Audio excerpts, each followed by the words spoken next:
नमस्कार। देश के बाद में हाजिर है। पूरा उत्तर पश्चिम भारत भीषण गर्मी के प्रकोप से जूझ रहा है। कई राज्यों में औसत पारा 45 डिग्री तक पहुंच गया है। दिल्ली, एनसीआर, हरियाणा, पंजाब, राजस्थान, उत्तर प्रदेश में भीषण गर्मी पड़ रही है। मौसम विभाग ने 4 से 5 दिन तक हीट वेव की चेतावनी देते हुए कई जगहों पर रेड अलर्ट, ऑरेंज अलर्ट जारी किया हुआ है। राजस्थान के 11 शहरों में पारा 47 डिग्री से ऊपर दर्ज किया गया। वहीं 20 शहर 46 डिग्री तापमान रिकॉर्ड हुआ है। कोटा में 7 जगहों पर फुटपाथ पर 21 लोगों के शव मिले हैं। मौत के कारणों की पुष्टि होने का फिलहाल इंतजार है। करीब 800 लोग गर्मी के चलते हुए परेशानी को लेकर अस्पतालों में पहुंचे हुए हैं। देखिए पहले एक ग्राउंड रिपोर्ट। कोटा में मिले 7 लावारिस शवों के अंतिम संस्कार की तैयारी। पिछले 48 घंटों के दौरान 21 लोगों के शव यहां मिले हैं। इनमें से ज्यादातर फुटपाथों, रेलवे स्टेशन के आसपास या धार्मिक जगहों के करीब मिले हैं। इनमें से सिर्फ 2 की पहचान हुई है। पिछले कई बरसों से लावारिस शवों का अंतिम संस्कार करवा रही कर्मयोगी सेवा संस्थान का कहना है कि पहले ऐसा कभी नहीं हुआ कि 2 दिनों में इतने सारे शवों की सूचना पुलिस की तरफ से मिली हो। 24 वर्षों के अनुभव में आज ये महसूस हुआ, पहली बार इतनी गर्मी का जो एहसास हुआ है। अभी पिछले 3 दिन से 4 दिन से गर्मी में बहुत ज़्यादा तेज़ी आई है और फुटपाथ पर एक के बाद एक लगातार डेड बॉडी हमें यहाँ मिलने की सूचनाएं मिल रही है। एक बॉडी लेकर के पहुँचाते हैं पोस्टमार्टम, जब तक दूसरी सूचनाएं हमारे पास में आ जाती है। जिन 2 शवों की पहचान हो चुकी है उनमें से एक मुन्ना खान है, जो नयापुरा में दरगाह के बाहर सेवा करता था और वहीं फुटपाथ पर रहता था। परिजनों का कहना है कि मुन्ना की मौत गर्मी से हुई है। गर्मी से मर गया। हमें पता लगा जब हम आए तो पुलिस की गाड़ी ने यहाँ छोड़ दी। पुलिस की गाड़ी लेके आई थी? हाँ, पुलिस की गाड़ी लेके आई थी। हमने कोई संभाल ही नहीं। कैसे हुई इनकी डेथ? गर्मी से हुई। गर्मी से हुई। कोटा में तापमान 48 डिग्री तक पहुंच चुका है। मुर्दा घर में एक साथ इतने सारे शव पहुंचने से प्रशासन में भी हड़कंप है। जब तक पोस्टमार्टम नहीं हो जाता तब तक कुछ भी कहना उन पे जल्दबाजी है। अस्पताल ने कहा है कि उनका एवरेज ही 6 से 8 बॉडीज आती है, क्योंकि बड़ी जगह है, आसपास में कहीं से भी व्यक्ति यहाँ आता है। लेकिन कोटा में सड़कों पर दम तोड़ती जिंदगियां कुछ सवाल पूछ रही हैं। राजस्थान में भीषण गर्मी के दौर के बीच कोटा में लगातार लावारिस शवों की तादाद में हो रही बढ़ोतरी कई सारे सवाल खड़े कर रही है। हीट स्ट्रोक की संभावना इसमें बताई जा रही है, लेकिन सरकार हीट स्ट्रोक से मौत नहीं मान रही। आखिर सरकार इन लाशों का जवाब क्या देगी? राजस्थान में सिर्फ कोटा ही नहीं, जगह जगह से गर्मी से जुड़ी खबरें आ रही है। 800 से ज्यादा लोग बीमार होकर अस्पताल पहुंचे हैं, लेकिन सरकार मौतों की वजह गर्मी मानने को तैयार नहीं है। एकदम हीट स्ट्रोक से एक ही डेथ हुई है। रेलवे ट्रैक्स के पास जो आपके मीडिया जो उजागर कर रहा है, रेलवे ट्रैक्स के पास तो कई शराबी, ड्रग एडिक्ट्स आपको मिलते हैं। तो ये जो नॉर्मल केसेस नॉर्मल वेदर में हैं, ये पड़े रहते हैं, फिर उठ जाते हैं, फिर कम खाना खाते हैं, फिर ड्रग्स लेते हैं। लेकिन जब हीट कंडीशन इतनी ज्यादा है, उस वजह से इनकी डेथ हो रही है। बेसिकली जो डेली वेजेस पे या जो आदमी लेबर जो काम करती है और उनका काम कोई कूली भी काम करता है रेलवे स्टेशन में गर्मी में, कई लोग खेतों में काम करते हैं, उनकी रोजी रोटी है। एक दिन नहीं जाने का मतलब कि उनकी लाइफ इफेक्ट हो जाती है एक दिन की रोजी रोटी से। सबसे ज्यादा ससेप्टेबिलिटी उन लोगों की है। लेकिन दूसरी तरफ आपदा प्रबंधन विभाग के मंत्री किरोड़ी लाल मीणा मानते हैं कि गर्मी के कारण 6 लोगों की मौत हुई है। 12 मृत्यु हो गई। लोगों को हमने सावधान रहने के विभाग ने भी निर्देश दे दिए हैं।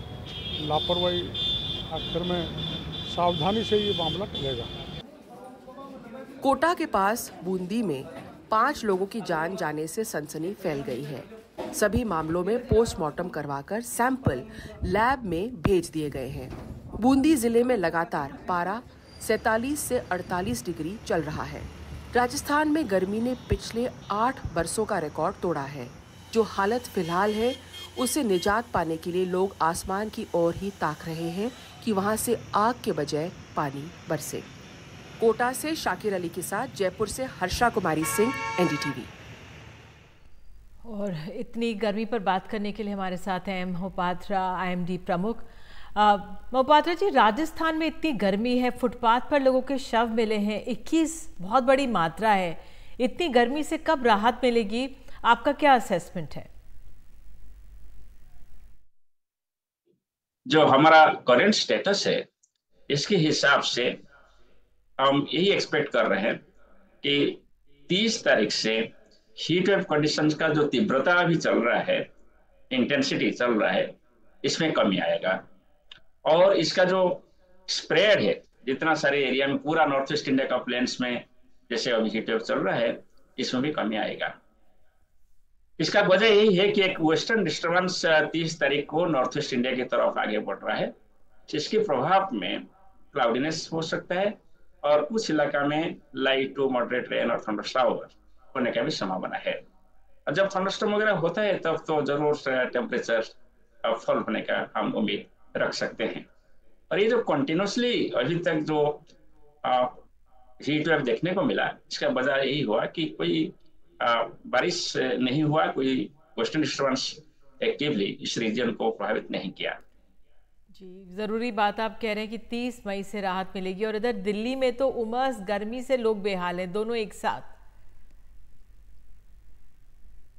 मानसून तो अभी नॉर्थ ईस्ट इंडिया के लिए बहुत दूर में है, क्योंकि normally last week of June और फर्स्ट वीक ऑफ जुलाई में नॉर्थ ईस्ट इंडिया में मानसून एडवांस होता है। जैसे दिल्ली की बात की आपने, 29 जून तो नॉर्मल डेट होता है मानसून आने के लिए।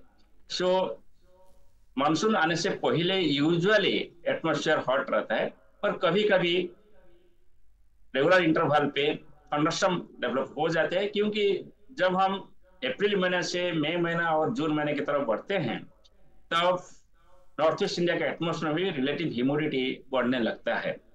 तो अभी यही स्टेटस है, जैसे आपने बताया कि ह्यूमिडिटी बढ़ रहा है। ह्यूमिडिटी बढ़ने से डिस्कम्फोर्ट ज्यादा होता है।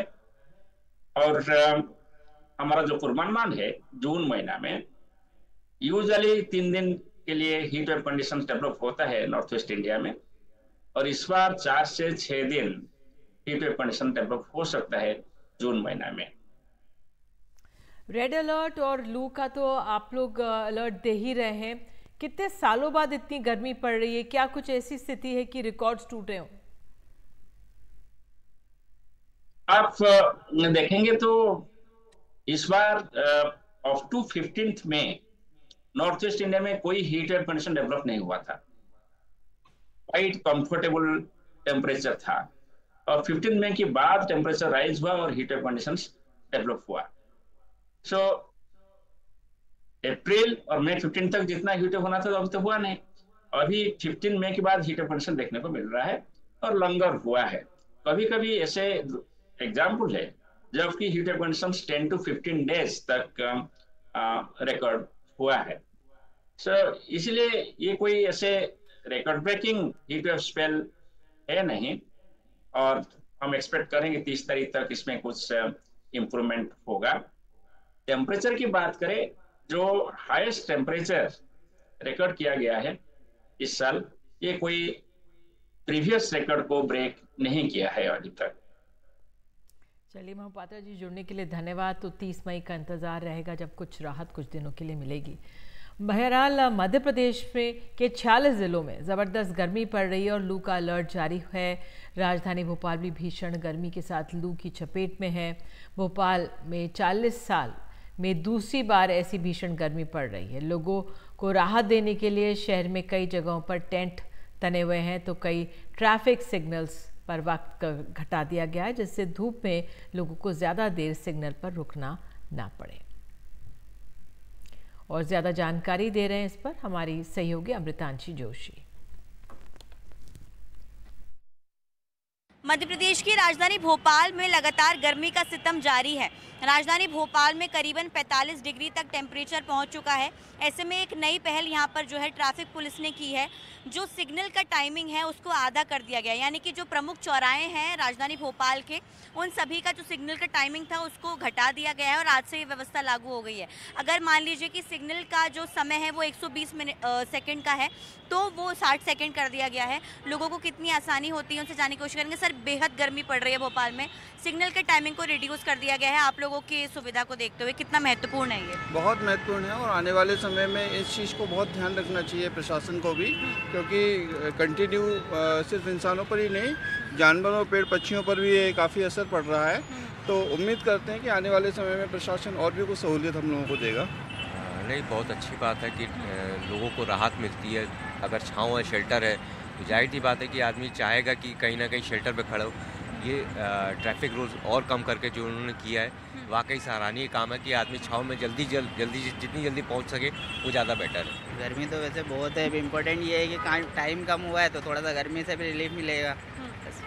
अच्छा, मतलब ठीक है, ये फैसला सही है। हाँ, फैसला सही किया है, बट ये है कि वो टाइम तो उतना ही लगना है, जो तो कोई टाइम कम होने से ये तो ये नहीं कि वैसे बच जाएंगे। टाइम भी धूप में खड़े रहने तो धूप में टाइम कम हुआ तो उससे नहीं है, टाइम तो कम हो गया है, बट फायदा तो कुछ नहीं हुआ ना उसमें, गर्मी थोड़ी ना कम होगी टाइम कम होने से। बिल्कुल, देखिए जाहिर तौर पर गर्मी तो देखिए कम होने का नाम नहीं ले रही है, और जिस तरह से गर्मी का प्रकोप लगातार पूरे मध्य प्रदेश में देखने को मिल रहा है, खास तौर से जो राजधानी भोपाल है यहाँ पर लगातार तापमान बढ़ता जा रहा है। ऐसे में ट्रैफिक पुलिस ने यहाँ पर एक नई पहल की है, थोड़ी बहुत लोगों को राहत देने की बात यहाँ पर कही गई है, क्योंकि ये राजधानी का सबसे व्यस्ततम चौराहा है। यहाँ पर पूरी तरह से ये कोशिश की जा रही है कि चौराहे पर जब लोग रुके सिग्नल पर तो उनको इतनी परेशानी का सामना ना करना पड़े गर्मी के कारण। भोपाल से कैमरा पर्सन अभिषेक सिंह के साथ अमृतांशी जोशी, NDTV।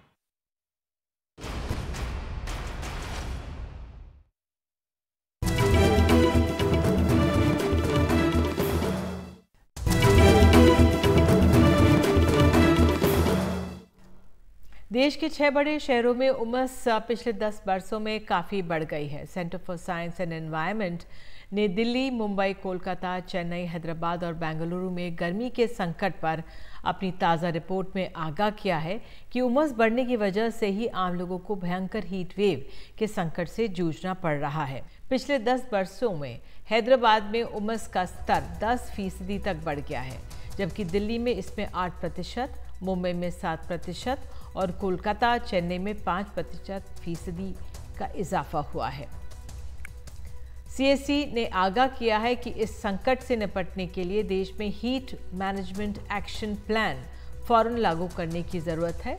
इसके तहत मजदूरों के काम के घंटों में बदलाव करना बेहद ज़रूरी होगा। साथ ही सार्वजनिक जगहों पर पीने के पानी की सुविधा बढ़ाने के लिए भी जल्दी पहल करनी होगी।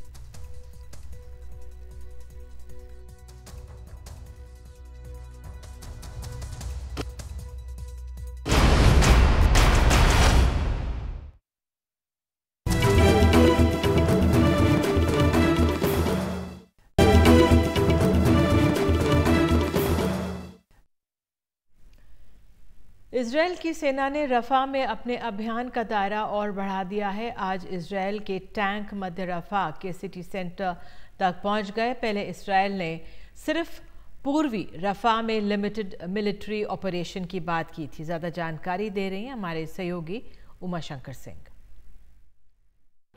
राफा से ताज़ा जानकारी आ रही है कि इजरायली टैंक जो हैं वो राफा सिटी सेंटर पहुंच गए हैं, और ये इस बात के बावजूद कि इंटरनेशनल कोर्ट ऑफ जस्टिस ने 24 मई को ही कहा था कि इजरायल जो है दक्षिणी गाजा के शहर राफा में हमले तुरंत रोके, लेकिन इजरायल युद्ध रोक नहीं रहा, उल्टा उसने हमले और ज़्यादा तेज़ कर दिए हैं। पहले उसने सिर्फ पूर्वी राफा में हमले की बात की थी, लेकिन अब वो जो पश्चिमी राफा है वहाँ पर भी हमले कर रहा है, और तो और उसके जो टैंक हैं वो राफा सिटी सेंटर पहुँच गए हैं। और जैसा कि चश्मदीदों के हवाले से जानकारी आ रही है, अवदा मस्जिद के पास कई टैंक देखे गए हैं। ये मध्य राफा का इलाका है। जाहिर सी बात है कि इजरायल जो है वो राफा में ऑपरेशन का जो दायरा है लगातार बढ़ाता जा रहा है। रविवार को जो उसने हमला किया वो राफा के उस पश्चिमी इलाके तेल सुल्तान में उसने हमला किया, जिसे उसने खुद सेफ जोन बताया था और जहां टेंट में बड़ी तादाद में विस्थापित रह रहे थे। इस हमले में 45 से अधिक फिलिस्तीनियों की मौत हुई, और जो राफा में पनाह लिए जो करीब 14 लाख लोग हैं उनमें से 10 लाख लोग फिर से दूसरे इलाके में भागने को मजबूर हुए हैं। और इससे इजरायल के ऐसे रुख से ये सवाल उठता है कि आखिर संयुक्त राष्ट्र की उच्चतम अदालत के आदेश का फिर क्या मतलब रह जाता है। और ऐसा नहीं है कि ICJ ने ऐसा निर्देश इजरायल को पहली बार दिया हो। पिछले 7 महीने में तीसरी बार है जब ICJ ने गाजा में विकट मानवीय स्थिति को देखते हुए हमला रोकने की जो निर्देश है वो इजरायल को दिया। लेकिन इजराइल है कि मान नहीं रहा। रविवार के हमले में 45 लोगों की मौत हुई और उसके बाद दुनिया भर में उसकी जो आलोचना है वो हो रही है। अमेरिका जैसा देश जो है वो भी इजराइल को राफा में ऑपरेशन न करने की सलाह देता रहा है, लेकिन जो इजराइल के पीएम नेतन्याहू हैं उन्होंने राफा में रविवार के हमले को एक बड़ी चूक माना और उसकी जांच की बात की है। लेकिन इजराइल जब खुद उस पर सवाल उठ रहा हो कि उसने इस तरह का हमला किया तो वो खुद अपनी जांच में क्या नतीजा देगा, इस पर अपने आप में एक सवाल है। शुरुआती जांच के बाद अमेरिका को जो जानकारी दी गई है इजराइल की तरफ से, उसमें कहा गया है कि निशाने पर हमास का ठिकाना था, लेकिन विस्फोट के बाद गोले का जो टुकड़ा है वो 100 मीटर दूर खड़े फ्यूल टैंक में जाकर लगा, जिससे आग भड़क गई और टेंट इसकी जद में आ गया। तो ये एक शुरुआती एक जानकारी दी गई है और अमेरिका की तरफ से कहा गया है कि वो इस जानकारी की स्वतंत्र रूप से पुष्टि नहीं कर सकता और इजराइल के अंतिम जांच नतीजे का उसे इंतजार है। हमलों की जद में आकर बड़े पैमाने पर नागरिकों की मौत जो है वो हो रही है और वो एक जगह से दूसरी जगह भागने को मजबूर हो रहे हैं। और अब जिस तरीके से राफा, मध्य राफा में टैंक पहुंच गया है तो जाहिर सी बात है कि पूरे राफा में सैन्य ऑपरेशन के लिए इजराइल पूरी तरह से आगे बढ़ चुका है। देखना है कि नतीजा क्या निकलकर सामने आता है, क्या कोई दबाव इजराइल पर अब भी काम करता है या नहीं।